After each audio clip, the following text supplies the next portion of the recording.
بسم الله الرحمن الرحيم. سبحان الذي أسرى بعبده ليلا من المسجد الحرام إلى المسجد الأقصى الذي باركنا حوله لنريه من آياتنا إنه هو السميع البصير. وآتينا موسى الكتاب وجعلناه هدى لبني إسرائيل ألا تتخذوا من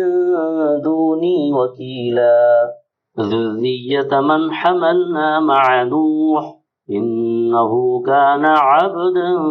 شكورا. وقضينا إلى بني إسرائيل في الكتاب لتفسدن في الأرض مرتين ولتعلن علوا كبيرا. فإذا جاء وعد أولاهما بعثنا عليكم عبادا لنا أولي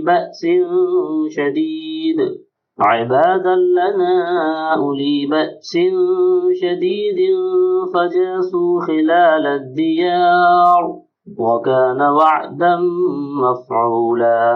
ثم رددنا لكم الكرة عليهم وأمددناكم بأموال وبنين وجعلناكم أكثر نفيرا. إن أحسنتم لأنفسكم وإن أسأتم فلها. فإذا جاء وعد الآخرة ليسوءوا وجوهكم وليدخلوا المسجد كما دخلوه أول مرة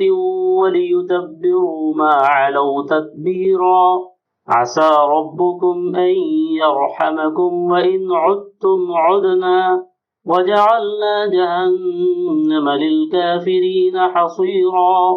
إن هذا القرآن يهدي للتي هي أقوم ويبشر المؤمنين الذين يعملون الصالحات أن لهم أجرا كبيرا وأن الذين لا يؤمنون بالآخرة أعتدنا لهم عذابا أليما. ويدعو الإنسان بالشر دعاءه بالخير وكان الإنسان عجولا. وجعلنا الليل والنهار آيتين فمحونا آية الليل وجعلنا آية النهار مبصرة لتبتغوا فضلا من ربكم ولتعلموا عدد السنين والحساب وكل شيء فصلناه تفصيلا. وكل إنسان ألزمناه طائره في عنقه ونخرج له يوم القيامة كتابا يلقاه منشورا. اقرأ كتابك كفى بنفسك اليوم عليك حسيبا. من اهتدى فإنما يهتدي لنفسه ومن ضل فإنما يضل عليها ولا تزر وازرة وزر أخرى وما كنا معذبين حتى نبعث رسولا. وإذا أردنا أن نهلك قرية أمرنا متر فيها ففسقوا فيها فحق عليها القول فدمرناها تدميرا. وكم أهلكنا من القرون من بعد نوح وكفى بربك بذنوب عباده خبيرا بصيرا. من كان يريد العاجلة عجلنا له فيها ما نشاء لمن نريد ثم جعلنا له جهنم يصلاها مذموما مدحورا. ومن أراد الآخرة وسعى لها سعيها وهو مؤمن فأولئك كان سعيهم مشكورا. كلا نمد هؤلاء وهؤلاء من عطاء ربك وما كان عطاء ربك محظورا انظر كيف فضلنا بعضهم على بعض وللآخرة أكبر درجات وأكبر تفضيلا لا تجعل مع الله إلها آخر فتقعد مذموما مخذولا وقضى ربك ألا تعبدوا إلا إياه وبالوالدين إحسانا إما يبلغن عندك الكبر أحدهما أو كلاهما فلا تقل لهما أف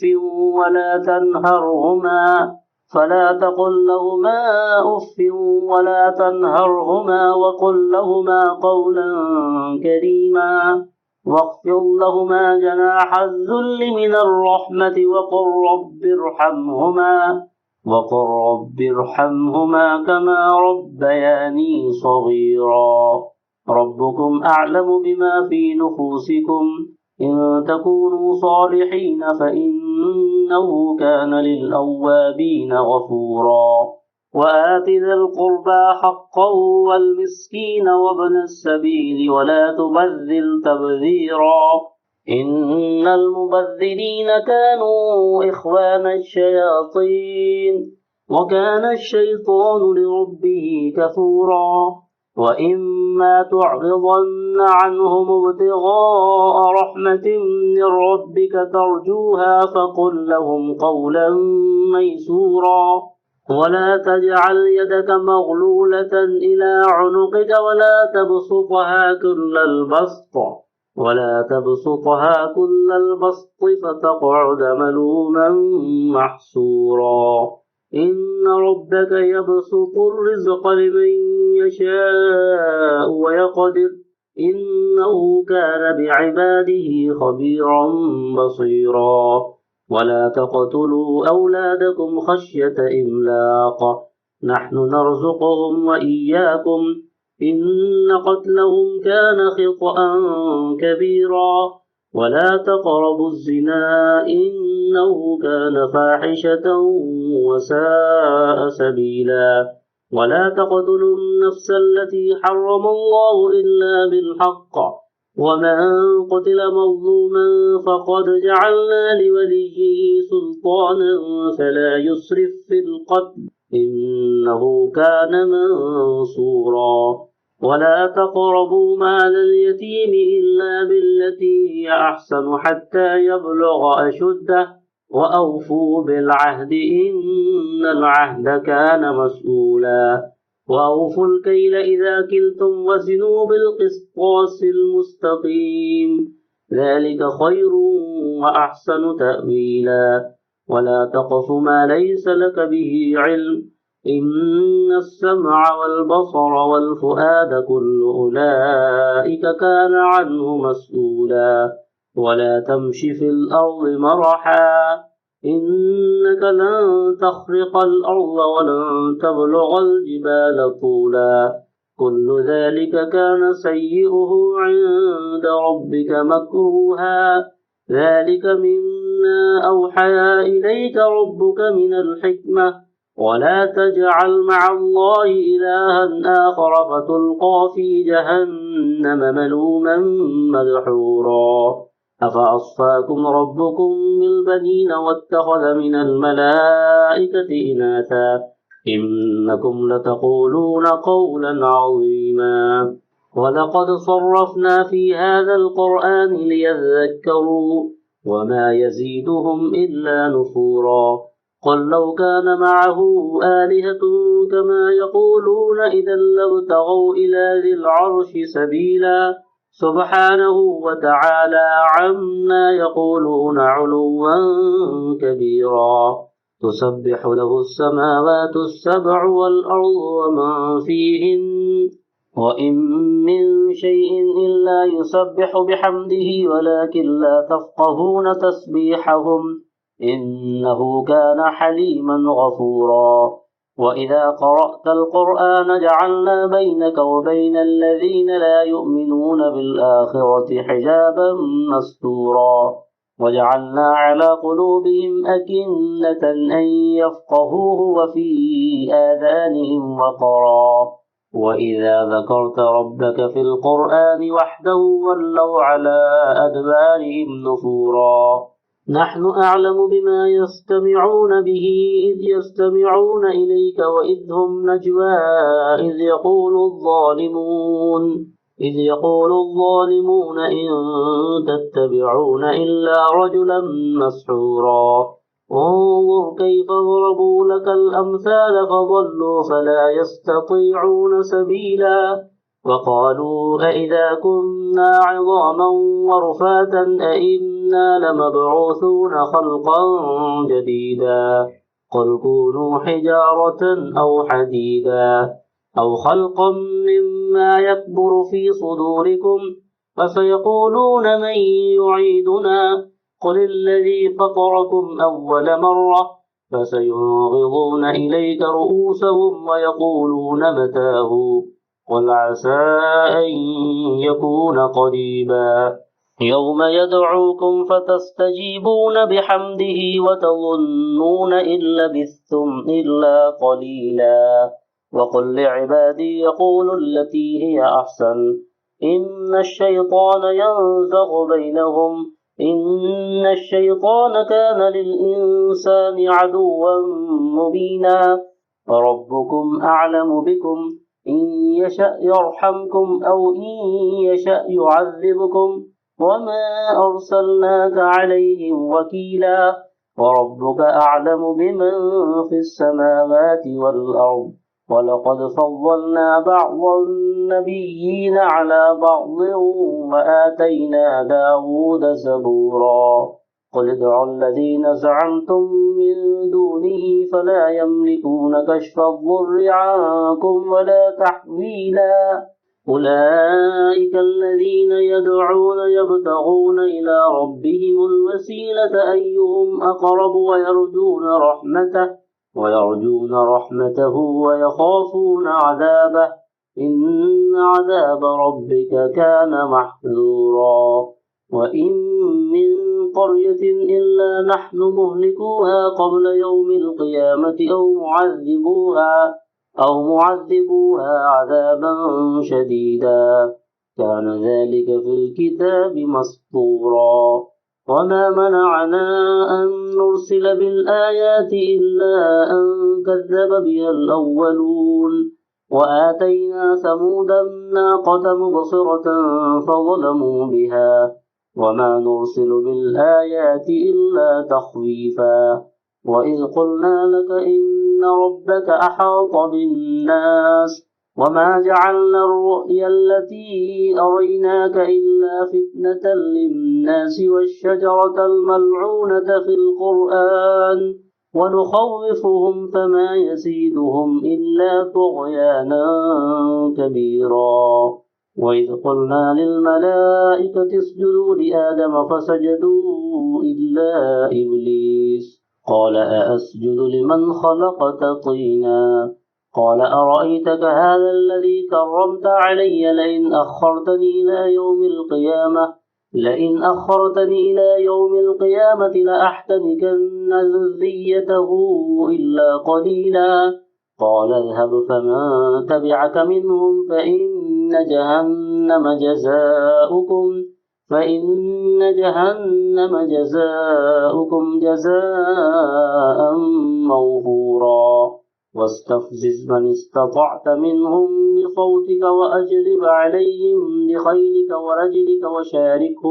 وشاركهم في الأموال والأولاد وعدهم وما يعدهم الشيطان إلا غرورا إن عبادي ليس لك عليهم سلطان وكفى بربك وكيلا ربكم الذي يزجي لكم الفلك في البحر لتبتغوا من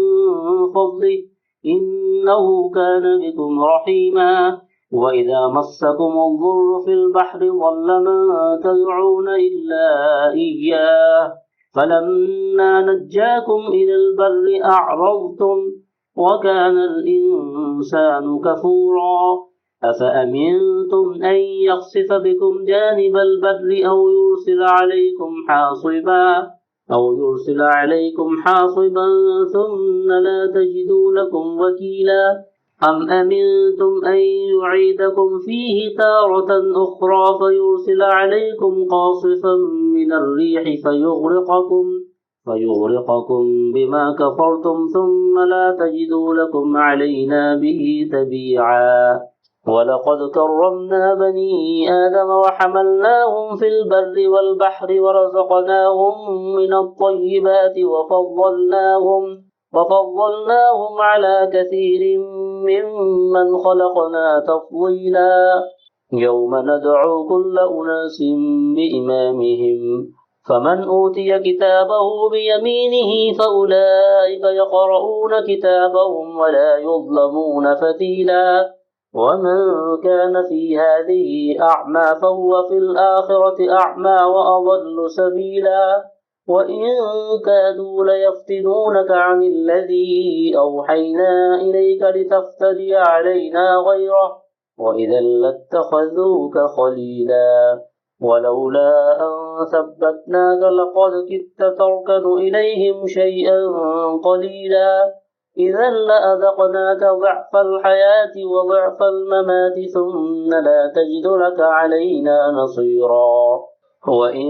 كادوا ليستفزونك من الأرض ليخرجوك منها وإذا لا يلبثون خلافك إلا قليلا. سنة من قد أرسلنا قبلك من رسلنا ولا تجد لسنتنا تحويلا. أقم الصلاة لدلوك الشمس إلى غسق الليل وقرآن الفجر إن قرآن الفجر كان مشهودا. ومن الليل فتهجد به نافلة لك عسى أن يبعثك ربك مقاما محمودا. وقل رب أدخلني مدخل صدق وأخرجني مخرج صدق واجعل لي من لدنك سلطانا نصيرا. وقل جاء الحق وزهق الباطل إن الباطل كان زهوقا. وننزل من القرآن ما هو شفاء ورحمة للمؤمنين ولا يزيد الظالمين إلا خسارا. وإذا أنعمنا على الإنسان أعرض ونأى بجانبه وإذا مسه الشر كان يئوسا. قل كل يعمل على شاكلته فربكم أعلم بمن هو أهدى سبيلا. ويسألونك عن الروح قل الروح من أمر ربي وما أوتيتم من العلم إلا قليلا. ولئن شئنا لنذهبن بالذي أوحينا إليك ثم لا تجد لك به علينا وكيلا إلا رحمة من ربك إن فضله كان عليك كبيرا. قل لئن اجتمعت الإنس والجن على أن يأتوا بمثل هذا القرآن لا يأتون بمثله ولو كان بعضهم لبعض ظهيرا. ولقد صرفنا للناس في هذا القرآن من كل مثل فأبى أكثر الناس إلا كفورا. وقالوا لن نؤمن لك حتى تفجر لنا من الأرض ينبوعا أو تكون لك جنة من نخيل وعنب فتفجر الأنهار خلالها تفجيرا أو تسقط السماء كما زعمت علينا كسفا أو تأتي بالله والملائكة قبيلا أو يكون لك بيت من زخرف أو ترقى في السماء ولن نؤمن لرقيك حتى تنزل علينا كتابا نقرأه قل سبحان ربي هل كنت إلا بشرا رسولا. وما منع الناس أن يؤمنوا إذ جاءهم الهدى إلا أن قالوا أبعث الله بشرا رسولا. قل لو كان في الأرض ملائكة يمشون مطمئنين لنزلنا عليهم من السماء ملكا رسولا. قل كفى بالله شهيدا بيني وبينكم إنه كان بعباده خبيرا بصيرا. ومن يهد الله فهو المهتد ومن يضلل فلن تجد لهم أولياء من دونه ونحشرهم يوم القيامة على وجوههم عميا وبكما وصما مأواهم جهنم كلما خبت زدناهم سعيرا ذلك جزاؤهم بأنهم كفروا بآياتنا وقالوا أئذا كنا عظاما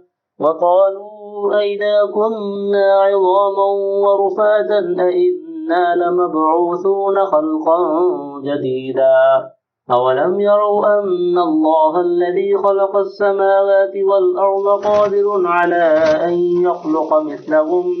وجعل لهم أجلا لا ريب فيه فأبى الظالمون إلا كفورا قل لو أنتم تملكون خزائن رحمة ربي إذا لأمسكتم خشية الإنفاق وكان الإنسان قتورا ولقد آتينا موسى 9 آيات بينات فاسأل بني إسرائيل إذ جاءهم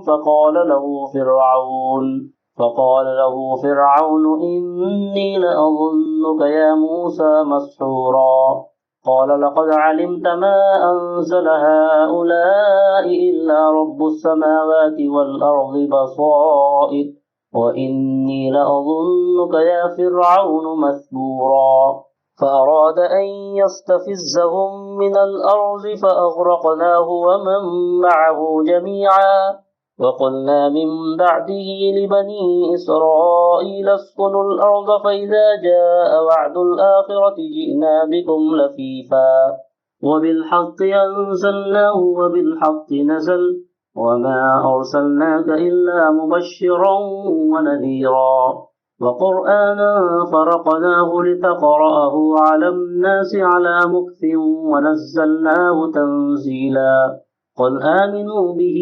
أو لا تؤمنوا إن الذين أوتوا العلم من قبله إذا يتلى عليهم يخرون للأذقان سجدا ويقولون سبحان ربنا إن كان وعد ربنا لمفعولا ويخرون للأذقان يبكون ويزيدهم خشوعا قل ادعوا الله أو ادعوا الرحمن أيما تدعوا فله الأسماء الحسنى ولا تجهر بصلاتك ولا تخافت بها وابتغ بين ذلك سبيلا وقل الحمد لله الذي لم يتخذ ولدا ولم يكن له شريك في الملك ولم يكن له ولي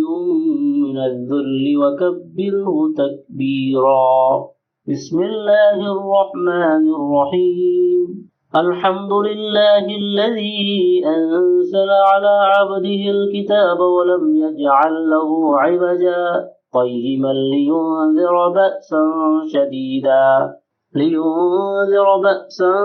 شديدا من لدنه ويبشر المؤمنين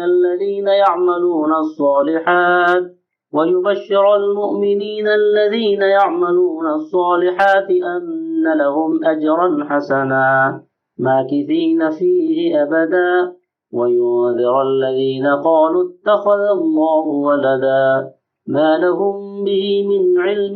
ولا لآبائهم كبرت كلمة تخرج من أفواههم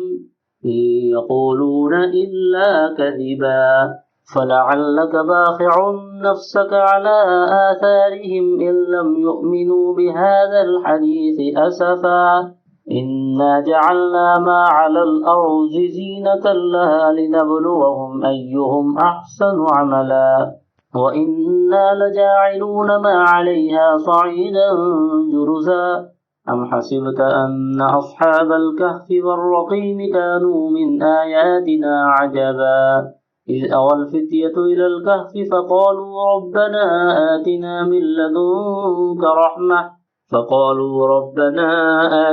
من لدنك رحمة وهيئ لنا من أمرنا رشدا فضربنا على آذانهم في الكهف سنين عددا ثم بعثناهم لنعلم أي الحزبين أحصى لما لبثوا أمدا نحن نقص عليك نبأهم بالحق إنهم فتية آمنوا بربهم وزدناهم هدى وربطنا على قلوبهم إذ قاموا فقالوا ربنا رب السماوات والأرض لن ندعو من دونه إلها لقد قلنا إذا شططا هؤلاء قوم اتخذوا من دونه آلهة لولا يأتون عليهم بسلطان بين فمن أظلم ممن افترى على الله كذبا وإذ اعتزلتموهم وما يعبدون إلا الله فأووا إلى الكهف ينشر لكم ربكم من رحمته ويهيئ لكم من أمركم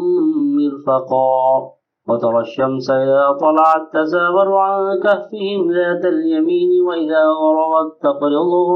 وإذا غربت تقرضهم ذات الشمال وهم في فجوة منه ذلك من آيات الله من يهد الله فهو المهتد ومن يضلل فلن تجد له وليا مرشدا وتحسبهم أيقاظا وهم رقود ونقلبهم ذات اليمين وذات الشمال وكلبهم باسط ذراعيه بالوصيد لو اطلعت عليهم لوليت منهم فرارا ولملئت منهم رعبا وكذلك بعثناهم ليتساءلوا بينهم قال قائل منهم كم لبثتم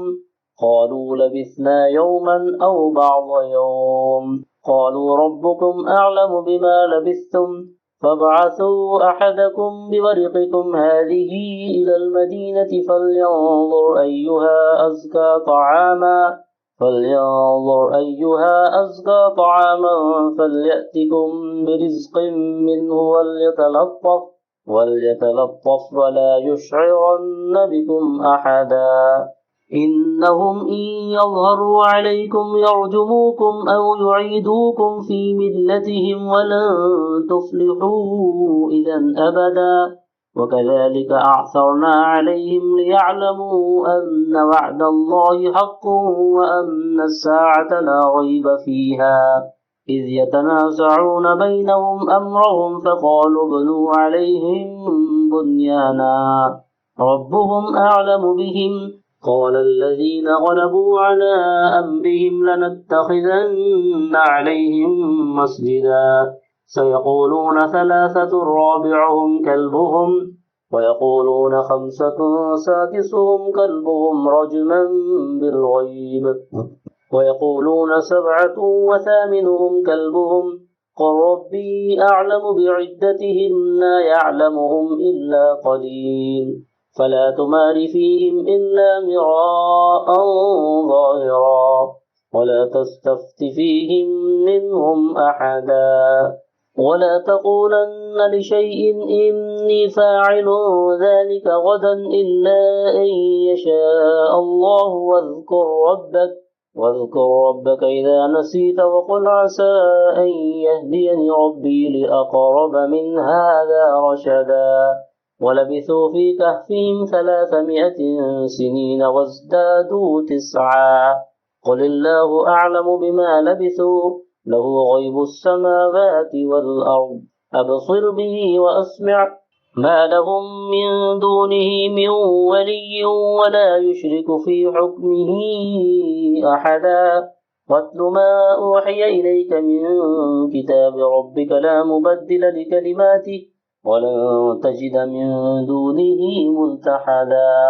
واصبر نفسك مع الذين يدعون ربهم بالغداة والعشي يريدون وجهه ولا تعد عيناك عنهم تريد زينة الحياة الدنيا ولا تطع من أغفلنا قلبه عن ذكرنا واتبع هواه وكان أمره فرطا وقل الحق من ربكم فمن شاء فليؤمن ومن شاء فليكفر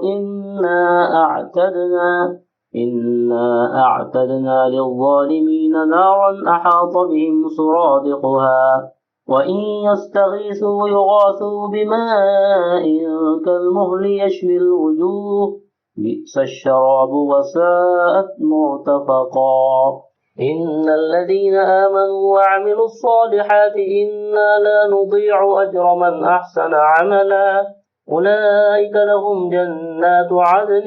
تجري من تحتهم الأنهار يحلون فيها من أساور من ذهب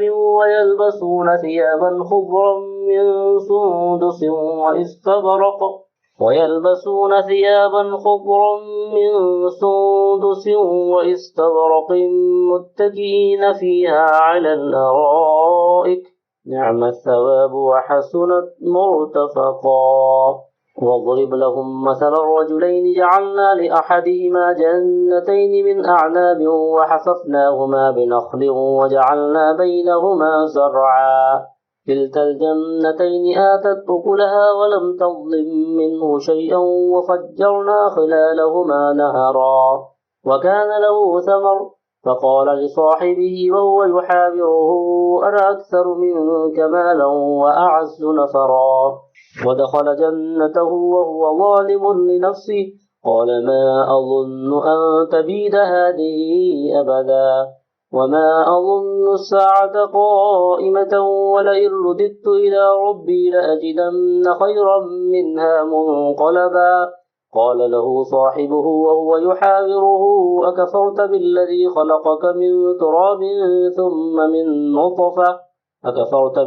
خلقك من تراب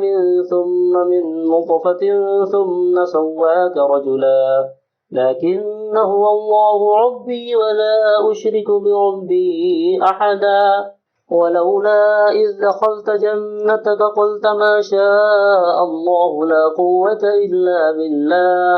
إن ترني أنا أقل منك مالا وولدا فعسى ربي أن يؤتيني خيرا من جنتك ويرسل عليها حسبانا من السماء فتصبح صعيدا زلقا أو يصبح ماؤها غورا فلن تستطيع له طلبا وأحيط بثمره فأصبح يقلب كفيه على ما أنفق فيها وهي خاوية على عروشها ويقول يا ليتني لم أشرك بربي أحدا ولم تكن له فئة ينصرونه من دون الله وما كان منتصرا هنالك الولاية لله الحق هو خير ثوابا وخير عقبا واضرب لهم مثل الحياة الدنيا كماء أنزلناه من السماء فاختلط به نبات الأرض فأصبح هشيما تذروه الرياح وكان الله على كل شيء مقتدرا المال والبنون زينة الحياة الدنيا والباقيات الصالحات خير عند ربك ثوابا وخير أملا ويوم نسير الجبال وترى الأرض بارزة وحشرناهم فلم نغادر منهم أحدا وعرضوا على ربك صفا لقد جئتمونا كما خلقناكم أول مرة بل زعمتم أن لن نجعل لكم موعدا ووضع الكتاب فترى المجرمين مشفقين مما فيه ويقولون يا ويلتنا ما لهذا الكتاب لا يغادر صغيرة ولا كبيرة إلا أحصاها ووجدوا ما عملوا حاضرا ولا يظلم ربك أحدا وإذ قلنا للملائكة اسجدوا لآدم فسجدوا إلا إبليس كان من الجن ففسق عن أمر ربه أفتتخذونه وذريته أولياء من دوني وهم لكم عدو بئس للظالمين بدلا ما أشهدتهم خلق السماوات والأرض ولا خلق أنفسهم وما كنت متخذ المضلين عضدا ويوم يقول نادوا شركائي الذين زعمتم فدعوهم وجعلنا بينهم موبقا ورأى المجرمون النار فظنوا أنهم واقعوها ولم يجدوا عنها مصرفا ولقد صرفنا في هذا القرآن للناس من كل مثل وكان الإنسان أكثر شيء جدلا وما منع الناس أن يؤمنوا إذ جاءهم الهدى ويستغفروا ربهم إلا أن تأتيهم سنة الأولين أو يأتيهم العذاب قبلا وما نرسل المرسلين إلا مبشرين ومنذرين ويجادل الذين كفروا بالباطل ليدحضوا به الحق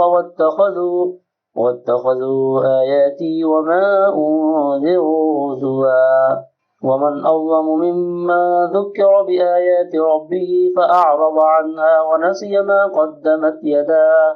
إنا جعلنا على قلوبهم أكنة أن يفقهوه وفي آذانهم وقرا وإن تدعهم إلى الهدى فلن يهتدوا إذا أبدا وربك الغفور ذو الرحمة لو يؤاخذهم بما كسبوا لعجل لهم العذاب بل لهم موعد لن يجدوا من دونه موئلا وتلك القرى أهلكناهم لما ظلموا وجعلنا لمهلكهم موعدا وإذ قال موسى لفتاه لا أبرح حتى أبلغ مجمع البحرين أو أمضي حقبا فلما بلغا مجمع بينهما نسيا حوتهما فاتخذ سبيله في البحر سربا فلما جاوزا قال لفتاه آتنا غداءنا لقد لقينا من سفرنا هذا نصبا قال أرأيت إذ أوينا إلى الصخرة فإني نسيت الحوت وما أنسانيه إلا الشيطان أن أذكره واتخذ سبيله في البحر عجبا قال ذلك ما كنا نبغي فارتدا على آثارهما قصصا فوجدا عبدا من عبادنا آتيناه رحمة من عندنا وعلمناه من لدنا علما قال له موسى هل أتبعك على أن تعلمني مما علمت رشدا قال إنك لن تستطيع معي صبرا وكيف تصبر على ما لم تحط به خبرا قال ستجدني إن شاء الله صابرا ولا أعصي لك أمرا قال فإن اتبعتني فلا تسألني عن شيء حتى أحدث لك منه ذكرا فانطلقا حتى إذا ركبا في السفينة خرقها قال أخرقتها لتغرق أهلها لقد جئت شيئا إمرا قال ألم أقل إنك لن تستطيع معي صبرا قال لا تؤاخذني بما نسيت ولا ترهقني من أمري عسرا فانطلقا حتى إذا لقيا غلاما فقتله قال أقتلت نفسا زكية بغير نفس لقد جئت شيئا نكرا